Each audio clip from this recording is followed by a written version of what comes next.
तो फ्रेंड आज जो है कि बिहार डीएलएड एंट्रेंस एग्जाम 2025 के लिए प्रैक्टिस सेट नंबर 16 लेके आए हुए हैं, क्योंकि इससे पहले ऑलरेडी हम सभी 15 प्रैक्टिस सेट कंप्लीट कर चुके हैं। जो VBI क्वेश्चन का ये प्रैक्टिस सेट है और आज बिल्कुल आप सभी को टेस्ट के तौर पर लेके चलना है। इसमें आप सभी को PYQ प्लस में न्यू क्वेश्चन ऐड करके दिया गया है। तो आज बिल्कुल आपको टेस्ट के तौर पर लेके चलना है और आपको लास्ट में स्कोर बताना है कि कितने स्कोर कर पा रहे हैं। हर क्वेश्चन के लिए हम 5 से 6 सेकंड का आपको समय देंगे। तो चलिए शुरू करते हैं आज के सेशन को। सभी एक बार वीडियो को फटाफट लाइक करके शेयर जरूर कर लीजिएगा, आप सभी जितने भी मेरे साथ में जुड़े हुए हैं। एक बार सेशन को दिल से लाइक कर लीजिएगा आप सभी। आज का पहला प्रश्न है कि निम्नलिखित में से कौन सा खनिज मोनाजाइट रेत में निहित है। चलिए क्वेश्चन फर्स्ट का राइट आंसर कीजिएगा। 5 से 6 सेकंड का हम समय आपको देने वाले हैं आज के सेशन में। तो राइट आंसर हो जाएगा थोरियम। याद रखिएगा आप सभी। बहुजन समाज पार्टी के संस्थापक निम्नलिखित में से कौन थे। चलिए क्वेश्चन नंबर 2 का राइट आंसर कीजिए आप सभी। तो right answer option number A हो जाएगा कांसीराम। जो भी ए टिक कर रहे हैं ना, बिल्कुल करेक्ट आंसर है। चीजें क्लियर हैं। आइए अगला प्रश्न पर ध्यान दीजिएगा। 2011 जनगणना के अनुसार भारत की कितनी प्रतिशत आबादी द्वितीय कार्यों में लगी हुई है। यह प्रश्न आपकी बिहार डीएलएड 2022 में क्वेश्चन पूछा गया था और इससे पहले भी जो यहाँ पर प्रश्न अभी देख रहे हैं, ये भी प्रश्न आपके बिहार डीएलएड में पूछा गया है। तो हर प्रश्न इंपॉर्टेंट है, वही प्रश्न इसमें लिया गया है जो आपके पेपर में आ सकता है। तो हर प्रश्न पर गौर कीजिएगा आप सभी। तो इसका करेक्ट आंसर जो भी ऑप्शन में ए टिक करे बिल्कुल राइट आंसर होगा। 3.8% दूसरे कार्यों में लगा हुआ है, यानी कि द्वितीय क्षेत्र में। अच्छा, प्राथमिक क्षेत्र की बात किया जाए तो इसमें लगभग 54.6% के अप्रॉक्स में है और तीसरे क्षेत्र में जनसंख्या जो कार्य कर रहा है वो आपका हो जाएगा लगभग 41.6% के अप्रॉक्स में। याद रखिएगा। अच्छा, प्राथमिक क्षेत्र में जैसे कह सकते कृषि हो गया, वो प्राथमिक क्षेत्र का हिस्सा है। उसके बाद कह सकते द्वितीय क्षेत्र में जो उद्योग आता है और तीसरे क्षेत्र में कौन सा है, सेवा क्षेत्र है। अगला है मैंट्यूंग-चेम्सफोर्ड सुधार कब पारित किया गया था। चलिए आसान प्रश्न है। क्वेश्चन 4 का राइट आंसर कीजिए आप सभी। तो राइट आंसर हो जाएगा 1919 में चेम्सफोर्ड सुधार आया था। याद रखिएगा। अच्छा, 1919 में ही जलियांवाला बाग हत्याकांड हुआ था। 1919 में ही हंटर आयोग कमेटी की स्थापना किया गया था जलियांवाला बाग हत्याकांड की जांच के लिए। और 1919 में ही आपका क्या आया हुआ था, तो याद रखिएगा रॉयल एक्ट पारित किया गया था। 1917 में चंपारण सत्याग्रह होता है। 1918 में महात्मा गांधी जी के द्वारा भूख हड़ताल आंदोलन शुरू किया गया था। यह अहमदाबाद का मिल मजदूर आंदोलन शुरू हुआ था। और 1920 में असहयोग आंदोलन शुरू किया गया था। इतना सा फैक्ट याद रखिएगा। अगला क्वेश्चन है कि विकास की स्थिति के आधार पर संसाधनों को डैश के रूप में वर्गीकृत किया जा सकता है। चलिए क्वेश्चन 5 का राइट आंसर कीजिएगा। ये भी प्रश्न आपकी बिहार डीएलएड में पूछा गया है, तो थोड़ा सा गौर कीजिएगा आप सभी। तो राइट आंसर ऑप्शन में डी होगा। ये सभी हो जाएगा संसाधन का संभावित क्षेत्र, यानी कि हो सकता है। एक होगा विकसित स्रोत और एक होगा रिजर्व, जो रिजर्व करके रखते हैं। तो ये तीनों हो जाएगा। अगला है काजीरंगा राष्ट्रीय उद्यान कहाँ पर स्थित है। तो देखिए राइट आंसर हो जाएगा क्या इसका, काजीरंगा का असम में है, जो एक सिंह गेंडा के लिए प्रसिद्ध है। इसके अलावा मानस भी आपका असम में है। अच्छा, आपसे बताइएगा कि नंदा देवी जो है ये राष्ट्रीय उद्यान कहाँ पे है, उत्तराखंड राज्य में स्थित है। याद रखिएगा आप सभी। कन्हा और पन्ना मध्य प्रदेश में है। निम्नलिखित में से कौन सा फसल बाजरा नहीं है। तो देखिए बाजरा कौन सा नहीं है, तो बाजरा होगा, ये तो बिल्कुल सही है। रागी भी है और ज्वार भी है, जबकि मक्का बाजरा फसल नहीं है। तो जो भी ऑप्शन में भी टिक करें ना, बिल्कुल राइट आंसर होगा। चीजें क्लियर हैं। देखिए जितने भी जुड़े हुए हैं सभी एक बार वीडियो को दिल से लाइक कर लीजिएगा। अगर आपको लग रहा है कि हाँ क्लास मेरे लिए बिल्कुल तैयार किया गया है, तो आप सभी सेशन को लाइक करके शेयर जरूर कर दीजिएगा। देखिए अपने तरफ से हम आपको 100% एफर्ट लगा के हर चीज़ प्रोवाइड करने का कोशिश कर रहे हैं, ताकि आप पेपर में बेहतरीन प्रदर्शन कर सके और एक सीट पक्का कर सके, ताकि आप 20 से 25 हज़ार में डीएलएड को कंप्लीट कर ले, 1 लाख आपका खर्चा ना हो। तो अपने तरफ से पूरा एफर्ट लगा रहे हैं। तो आप सभी भी थोड़ा सा सपोर्ट कीजिए, बस थोड़ा सा सपोर्ट करने का काम में है। द्वितीय विश्व युद्ध में पहला एटम बम कहां गिराया गया था।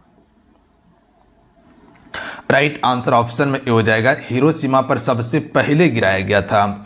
और ये कब गिराया गया? 6 अगस्त, याद रखिएगा आप सभी, 6 अगस्त 1945 को गिराया गया था। और बम का नाम क्या था? लिटिल बॉय बम का नाम था। तो कभी कभी ये भी पूछ लिया जाता है कि बम का नाम क्या था? Little boy. किसके द्वारा गिराया गया था? तो याद रखिएगा, अमेरिका के द्वारा, यूएसए के द्वारा गिराया गया था। कहाँ पे? जापान पर।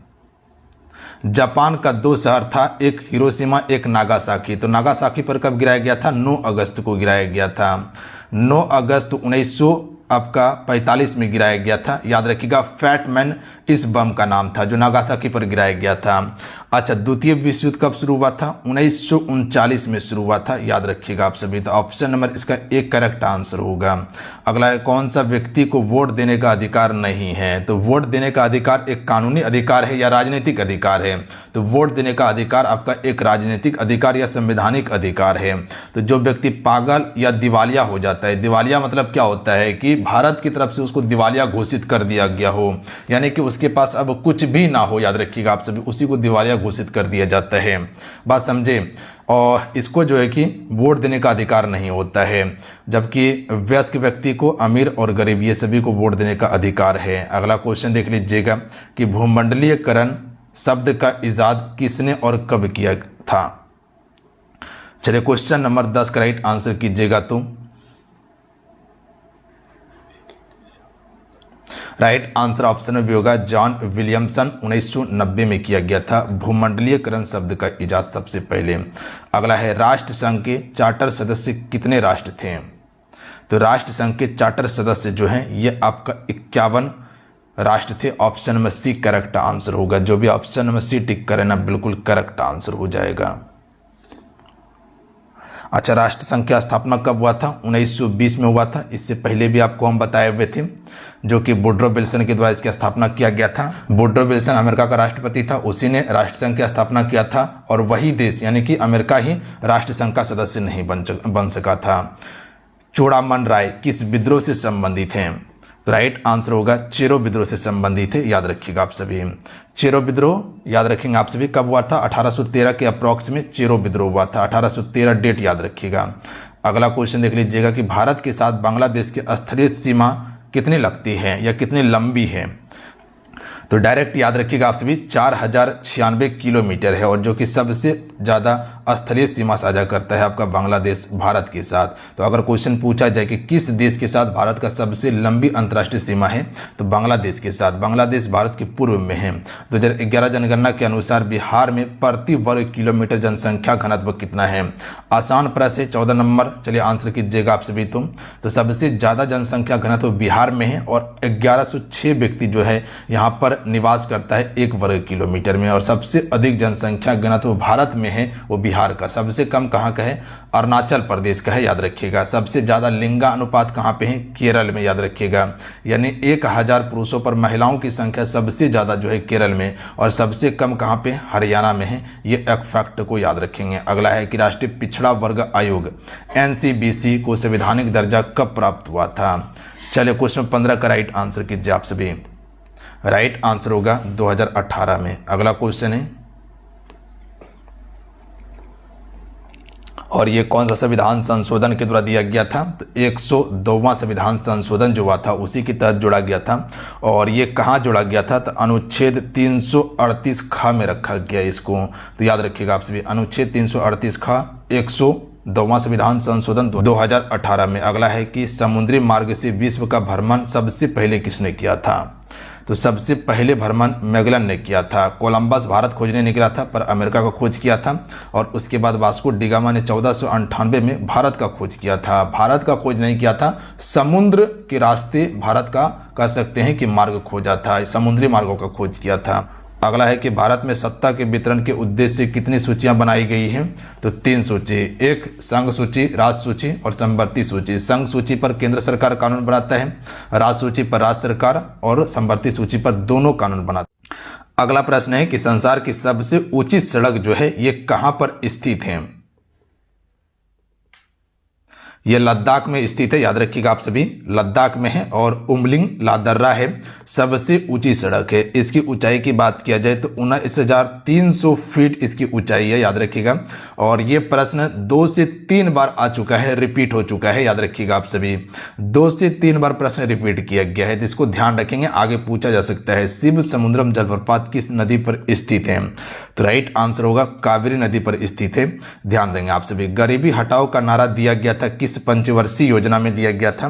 तो ये आपका 5वीं पंचवर्षीय योजना में दिया गया था और इसका समय पीरियड क्या था? 1971 था, याद रखेंगे आप सभी। अगला है कि खाद्यान्न, जैसे कह सकते हैं कि गेहूं, चावल, मक्का, बाजरा, ज्वार से हमें मुख्य रूप से क्या प्राप्त होता है? तो जितने भी खाद्यान्न वाला चीज है ना, उससे हमको कार्बोहाइड्रेट प्राप्त होता है, याद रखिएगा आप सभी। बात समझे। वसा किससे मिलेगा? तेलीय पदार्थ खाने के बाद, जैसे कह सकते हैं कि घी खाते हैं, इससे वसा प्राप्त होता है। प्रोटीन किससे मिलता है बता सकते हैं? जैसे मांस, मछली, ये सभी खाने से प्रोटीन मिलता है।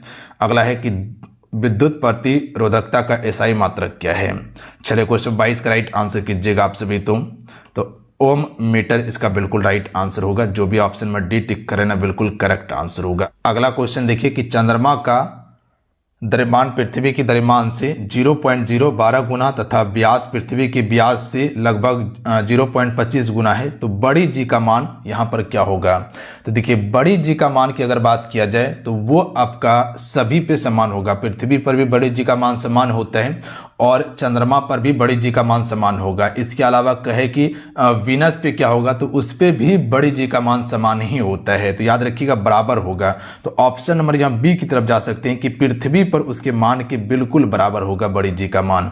अच्छा, बड़ी जी का मान कितना होता है पता है आप सभी को? बड़ी जी का मान 6.67 गुना 10 पे पावर 11 न्यूटन मीटर उस स्क्वायर होता है। न्यूटन मीटर स्क्वायर प्रति केजी स्क्वायर होता है, याद रखिएगा आप सभी। ये बड़ी जी का मान है जो सभी जगह बिल्कुल समान रहता है। अगर वही छोटी जी का मान की बात करता तो ये आपका अलग अलग हो जाता। अगला क्वेश्चन देख लीजिएगा कि निम्नलिखित में से भारत में किस राज्य में सोपानी फार्मिंग बहुत प्रचलित है? तो देखिए, सोपानी फार्मिंग जो है ये आपका उत्तराखंड में प्रचलित है। तो डी राइट आंसर होगा। किंगडम मोडेरा शामिल हैं। तो किंगडम मोडेरा में क्या शामिल है? तो राइट आंसर होगा विक्टोरिया शामिल है। इसमें ऑप्शन में एक करेक्ट आंसर होगा। अगला है प्रत्यावर्ती धारा प्राप्त करने के लिए प्रयुक्त उपकरण का नाम बताइए। तो इसका राइट आंसर हो जाएगा ऑप्शन नंबर बी, डायनमो। ध्यान दीजिएगा, ये प्रत्यावर्ती धारा प्राप्त करने के लिए डायनमो का प्रयोग करते हैं। अच्छा, डायनमो क्या करता है? ये आपका यांत्रिकी ऊर्जा को विद्युत ऊर्जा में परिवर्तित कर देता है। तत्व मैग्नीशियम सल्फर के साथ अभिक्रिया करने से कौन सा बंध बनता है? तो ये मैग्नीशियम सल्फर के साथ अभिक्रिया करने के बाद जो ये आपका बंध बनता है, इसे हम सभी आयनिक बंध कहते हैं। जो भी ऑप्शन में ए टिक करें ना, बिल्कुल करेक्ट आंसर है। अगला है प्लास्टर ऑफ पेरिस का रासायनिक सूत्र क्या होता है? तो कई बार आपको बताए हैं और ये कई बार रिपीट हो चुका है प्रश्न। तो इसको आप VVI करके याद रखिएगा आप सभी।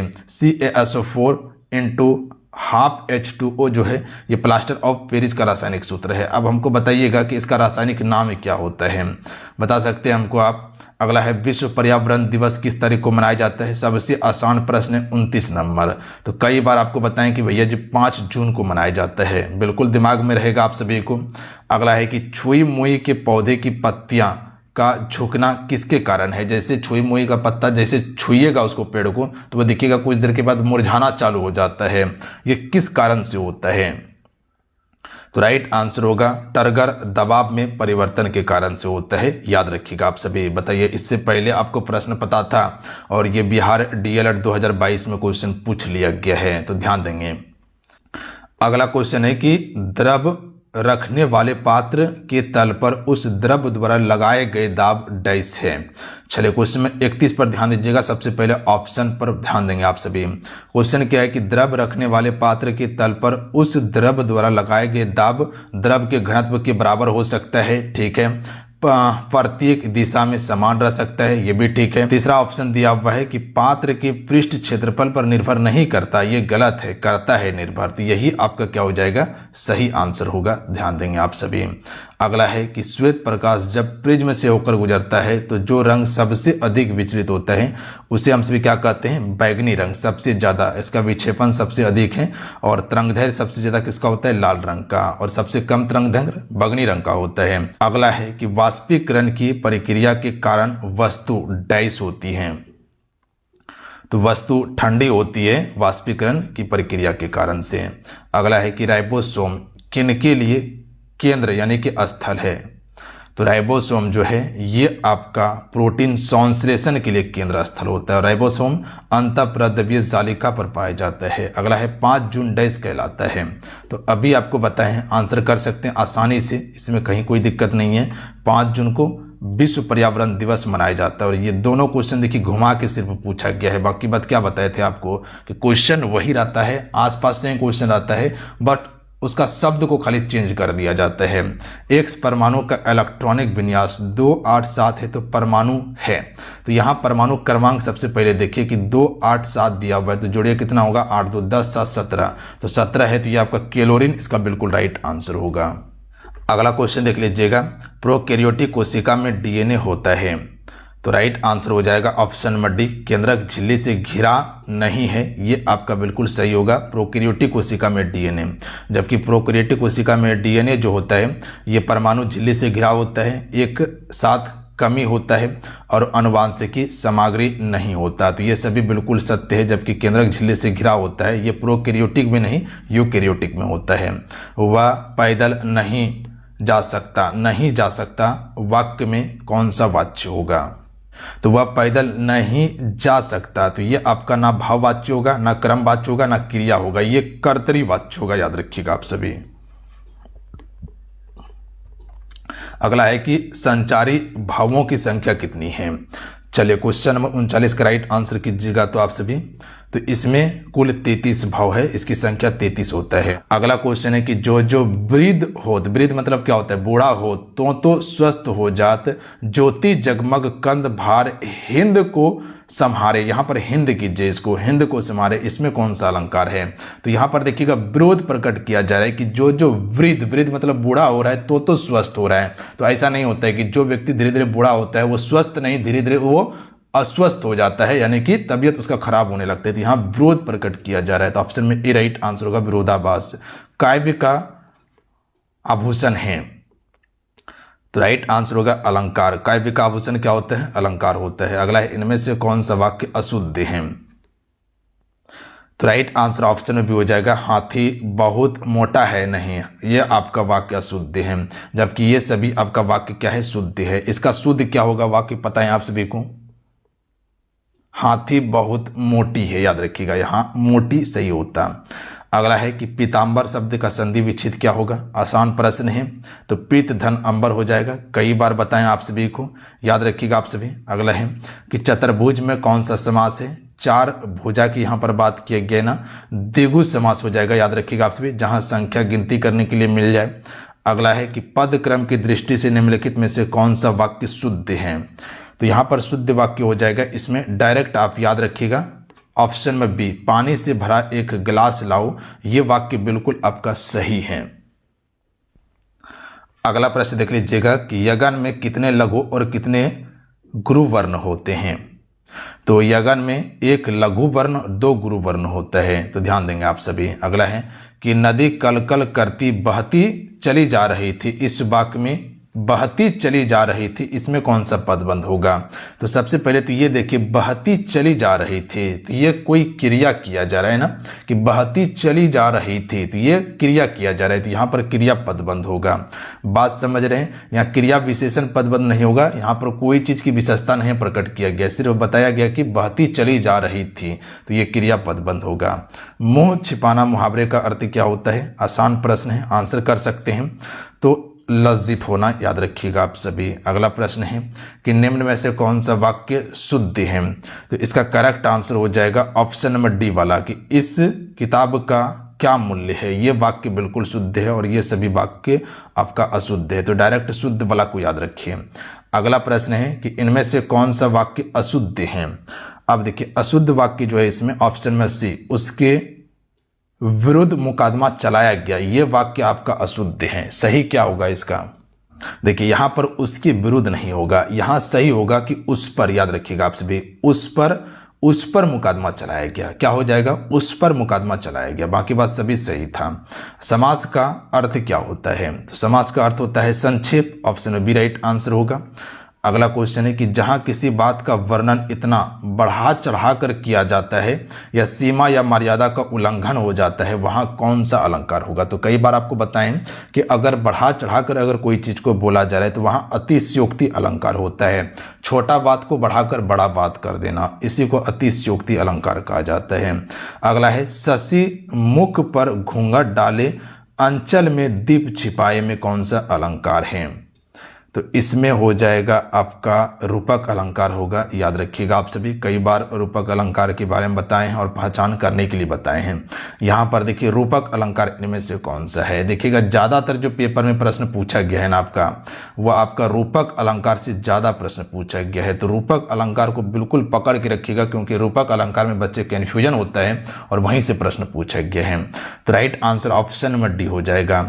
यहाँ पर है कि पायो जी मैंने राम रतन धन पायो। आपको रूपक अलंकार में क्या बताए थे, अगर किसी के जैसा किसी चीज को बता दिया जाए, याद रखिएगा आपसे, वहां रूपक अलंकार होता है। जैसे कि पायो जी मैंने राम रतन धन पायो, तो हमने जो धन पाया है ना वो किस प्रकार से पाए, राम की तरह धन पाए हैं। याद रखिएगा आप सभी, राम रतन धन पायो, इसमें आपका क्या होगा, रूपक अलंकार।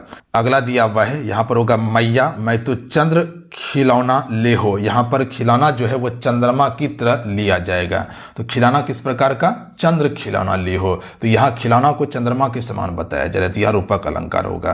तो ये सभी रूपक अलंकार का उदाहरण है, इसको याद रख लीजिएगा, ज़्यादा आपको टेंशन नहीं लेना है।